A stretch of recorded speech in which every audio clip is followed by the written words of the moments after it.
सेठ दुकान नहीं गया, भोजन नहीं हो रहा है। सेठ माथे पे हाथ रख के बैठा है कि यार इस रामू ने आज मुझे बर्बाद कर दिया। सेठ शाम हो गई, रामू भूल गया, सॉरी बोल के क्षमा, अपना काम तो हो गया, अब सेठ जाए मरे जिए क्या मतलब, अपने को नुकसान तो सेठ का हुआ है। शाम को 6 बजे सेठ ने चिंतन बदल दिया। अरे सेठ बोला, अरे बेटा रामू इधर आ। जी मालिक। अरे बेटा रामू, आज जो तूने गलती की है ना, वो घड़ी बेटा मैं तुमको ही देना चाहता था, लेकिन क्या करूं, वो घड़ी तुमने पटक दी, मैं क्या करूं। 8 लाख की घड़ी थी। रामू वही छाती पीटने में बर्बाद हो गया।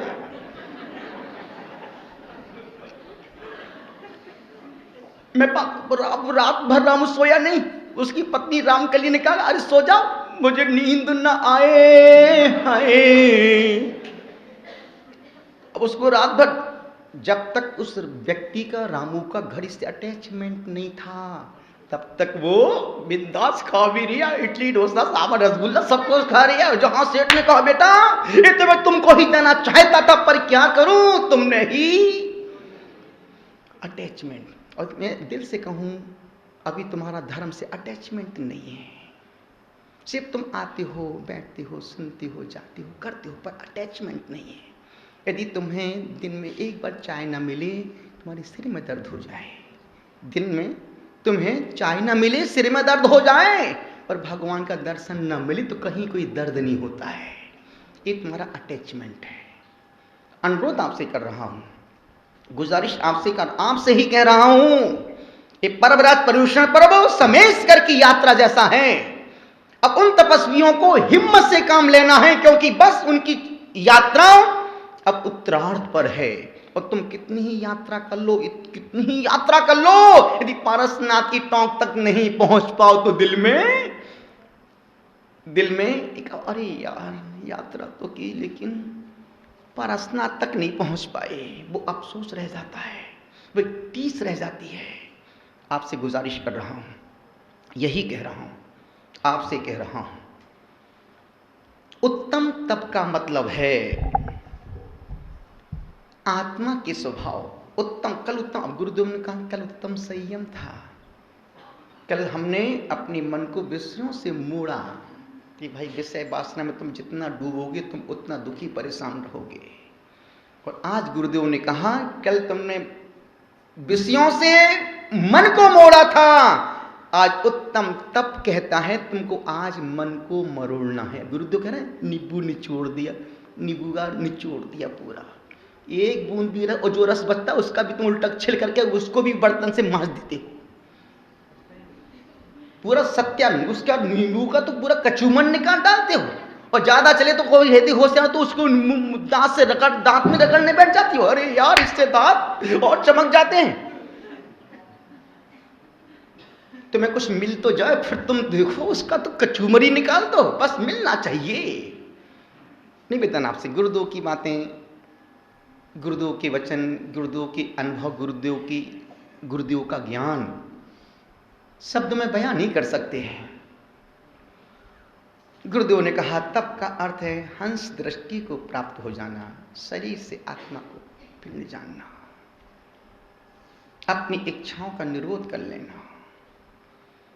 अब तप का, जिसने तप को पा लिया फिर वो डिमांड नहीं करेगा, मांगेगा नहीं। देखा गुरुदेव, हमने जो भी बोलते हैं गुरुदेव के मुख से ही सुना है। गुरुदेव ने आज से 15 साल पहले कहा था लड़का लड़की की एक बार मांग भरता है, लड़का लड़की की एक बार मांग भरता, वो लड़की जिंदगी भर उस पति से मांगती है। जब भी घर जाए हमारी मांग पूरी करो, किसने कहा था भरो, नहीं किसने कहा था भरो, अब पूरी करो। जिंदगी बेचारा गधा मजदूर, ना धोबी का गधा, घर का ना घाट, कब जिंदगी भर वो घर दुकान मजदूर कर रहा है। जब भी घर जाए हमारी मांग पूरी करो। और जब इतनी होशियारी में महिलाएं हैं, इतना सी लगा लेंगे थोड़ी सी, वो भी थूक उसके 7 जन्म भी ले ले तब भी तुम्हारी मांग पूरी। जब पार्वती शंकर जी पार्वती की पूरी नहीं कर पाते तो तुम कौन से खेत की मूली हो। एक बार वो लड़का लड़की की मांग भरता है, जिंदगी भर वो मांगती रहती है हमारी मांग। और आचार्य कहते हैं उत्तम तप का अर्थ है मांग को ब्रेक दे देना, खत्म कर देना। और बाकी में देखो ना, वो लड़का जिंदगी भर भागता दौड़ता रहता है, किसके लिए? हमारी मांग। अब तो ये भरती नहीं है, भरना ही नहीं, लेकिन पूरी करो। निवेदन आपसे कर रहा हूं। ये तप 3 प्रकार का है, सात्विक तप, राजसिक तप, तामसिक तप। सात्विक तप कहता है स्वयं को पाने के लिए, जो तपस्या, जो आप तपस्या कर रहे हैं दिखाने के लिए नहीं कर रहे हैं, किसी प्रलोभन से भी नहीं कर रहे हैं, सिर्फ नहीं, साधना का मार्ग भगवान बनने का मार्ग है। राजसिक तप इस सब अहंकार के लिए होता है। भभूत लगा ली, बड़े बड़े बाल करके बैठ के 15-15 दिन 20-20 दिन तक उल्टे खड़े हैं, वो भी तप है, राजसिक तप है, जो अहंकार के लिए, दूसरों को दिखाने के लिए हो रहा है। कुंभ के मेले में कभी पहुंच जाओ, देखने को मिल जाएगा। और तीसरा तामसिक तप है, जो दूसरों को दुख देने के लिए है। मैं तुमको तेरा ऐसा कर दूंगा, तू समझता क्या है अपने आप को? निवेदन कर रहा हूं, जैन दर्शन में इन सब तपों से ऊपर उठने की बात कही है। इन सब से जो ऊपर उठता है वही उस तप को प्राप्त कर पाता है। तो जितना, जो तुम, एक प्रश्न पूछूं आपसे, बोलो हाँ, जो तुम्हारे पास है तुम उससे खुश हो या जो नहीं है उससे दुखी हो? हैं? तो काय को दुखी हो? सुखी हो, आपको सुखी होना है?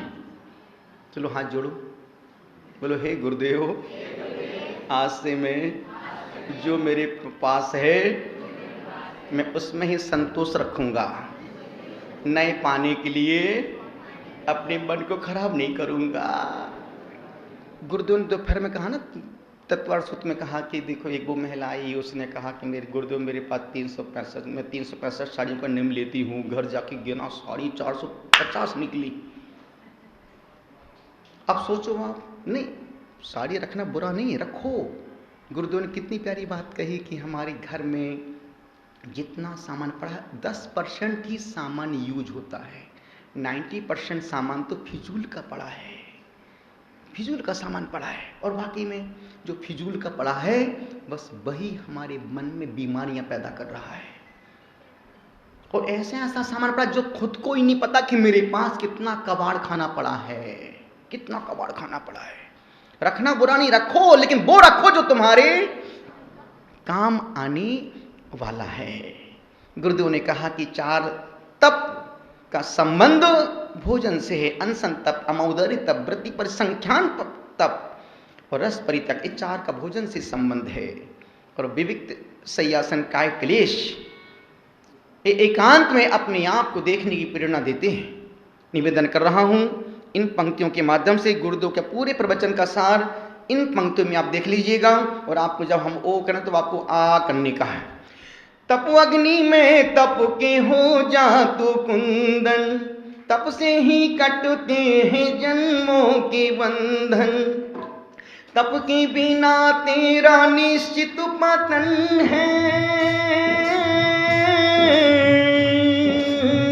तप के बिना तेरा निश्चित पतन है, तप ही तो आत्मा का अंतिम जतन है। तुझको तपना होगा, तुझको तपना होगा, मोह तजीना होगा, मोह तजीना होगा।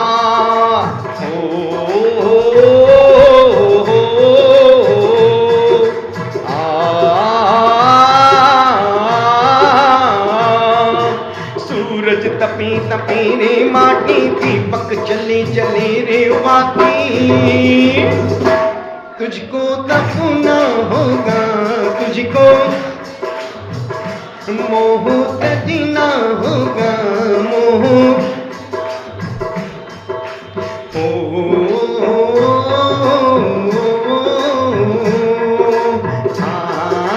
बहुत सुंदर।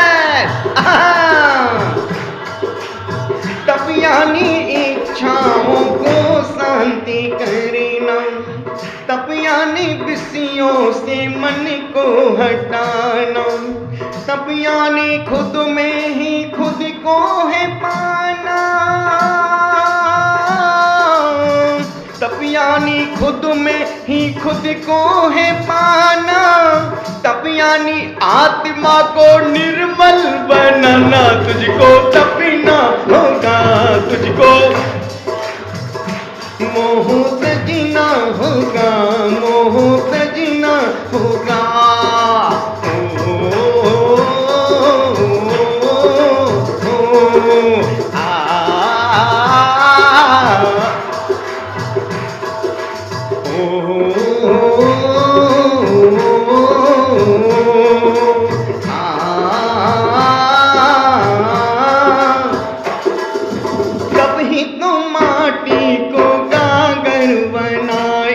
आपसे कर रहा हूं, जिंदगी में साधना करने वाला व्यक्ति, समर्पण करने वाला व्यक्ति, संकल्प करने वाला व्यक्ति लक्ष्य तक पहुंच पाए और ना भी पहुंच पाए, पर सहन करने वाला व्यक्ति लक्ष्य तक पहुंच जाता है। जो सहन करता है वो सहनशाह बन जाता है। सबका सब कुछ सहन करने वाले ही शिखर तक पहुंच पाते हैं, सबका सब कुछ।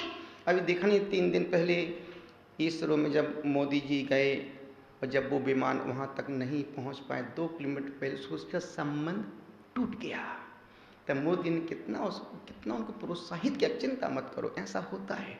और उसमें खर्चा 10 अरब 10,000 करोड़, कितना कितना कितना खर्चा। तब भी मोदी क्या, वो चिंता मत करो, ऐसा होता है।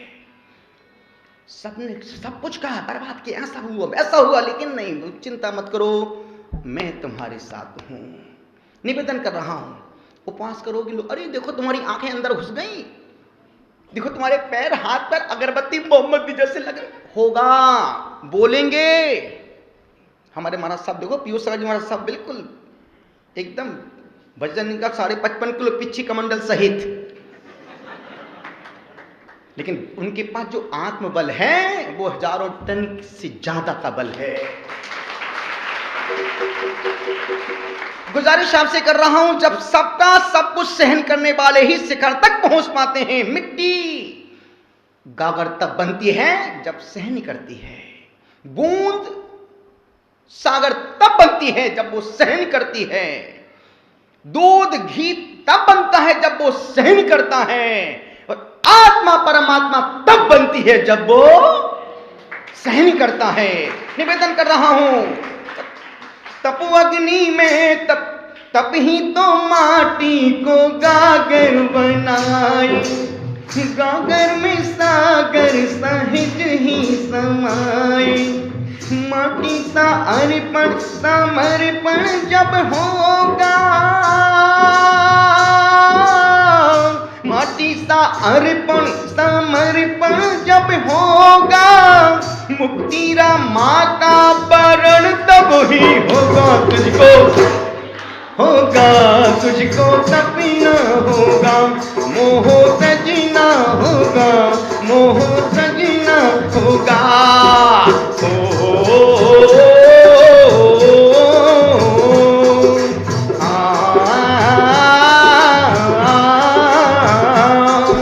सूरज तपे तपे रे माटी, दीपक जले जले रे वाती, तुझको तपना होगा, तुझको। आपसे निवेदन कर रहा हूं, यदि तुमको शिखर तक पहुंचना, जिंदगी में बहुत ऊंचाइयों तक जाना है। एक पुष्पदन सागर जी गुरुदेव 39 साल में यदि इस शिखर तक पहुंचे तो उन्होंने सहन बहुत किया, बहुत सहन किया। कल ही गुरुदेव बता रहे थे ना, जब मैंने पवन को दीक्षा दी, ब्रह्मचारी पवन को दीक्षा दी, उनको तरुण सागर बनाया। लोगों ने कहा गुरुदेव आप खिलवाड़ कर रहे संयम के साथ। जब हम लोग की दीक्षा हो रही थी परतापुर में, 19 साल के थे हम, प्रज्ञा सागर जी महाराज साहब 14-15 साल के थे, और ये छोटे छोटे साधु लोगों ने कहा महाराज आप जैन दर्शन खिलवाड़ कर रहे हो। पुष्पदन सागर के पास शरीर बल कम है, समाज बल कम है, धन बल भी कम है, पर पुष्पदन सागर के पास यदि है तो खुद का आत्मबल है। और जहां आत्मबल होता है वहां ये सारे बल निर्बल और दुर्बल हो जाते हैं। तो निवेदन को गुरुदेव ने स्वयं किया, तब जाकर के इस स्थिति, इस पोजीशन में, इस शिखर की ऊंचाइयों तक पहुंच पाए। और इस साधक ने जितना अध्ययन किया, जितना अध्ययन किया, जितना अध्ययन किया, शब्द में बयान नहीं कर सकते। कितने पूरी जब हम ब्रह्मचर्य अवस्था में थे, जब गुरुदेव को जब भी देखते थे बैठे हैं लिख रहे हैं, और आज भी जब कभी देखो हम लोग तो बैठे हैं बस बात कर रहे हैं, कुछ भी चल रहा है, लेकिन गुरुदेव या तो हाथ में माला या फिर हाथ में पेन, कोई लपट झपड़ नहीं, जो करना है सो करना है। क्या कर लोगे तुम? निवेदन कर रहा हूं आपसे। तो गुरुदेव ने सहन किया तो आज पूरे देश के शहंशाह बन गए। अनुरोध कर रहा हूं, समय पूरा हो गया है। शाम का समय, कम समय में गुरुदेव ज़्यादा बात परोसते हैं, पर हम उन बात को और फैलाते रहते हैं। निवेदन कर रहा हूं, चलते हैं पंच परमेष्टि भगवान का गान करते हुए आज उत्तम तप को बड़े आनंद के साथ, पूरी मस्ती के साथ, पूरी भक्ति के साथ उस तप धर्म को हाथ जोड़ के प्रणाम करते हैं कि ये तप हमारे जीवन में सिर्फ 10 दिन ना बने, हर दिन हमारे मन में तप के प्रति सम्मान, तप के प्रति भावनाएं बनी रहे। तुम हर साल 10 उपास करते हो, ये 10 उपास से तपस्या का ठीक है, संस्कार तो पड़ रहे, लेकिन कम से कम अष्टमी चतुर्दशी के दिन तुम एक आसन कर सकते हो। उपवास करो, उपवास नहीं कर सकते एक आसन करो, और वो भी नहीं कर सकते तो कम से कम अष्टमी चतुर्दशी के दिन हम बाहर होटल में नहीं खाएंगे, इतना तो कर सकते हो। और इतना भी ना कर पाओ तो चुल्लू भर पानी में, फालतू की बातें मैं क्यों बोलूं,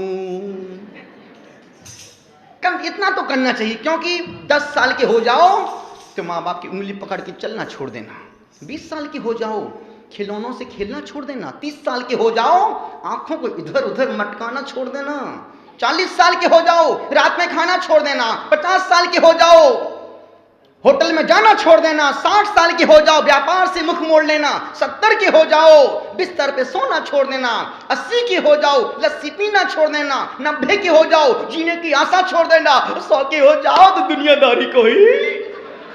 इसका मतलब नहीं तुम घर जाके फांसी लगा के मर जाओ, इसका मतलब तुम जीना बस संसार के लिए नहीं, स्वयं के लिए जीना। और नमोकार मंत्र पढ़ते पढ़ते ही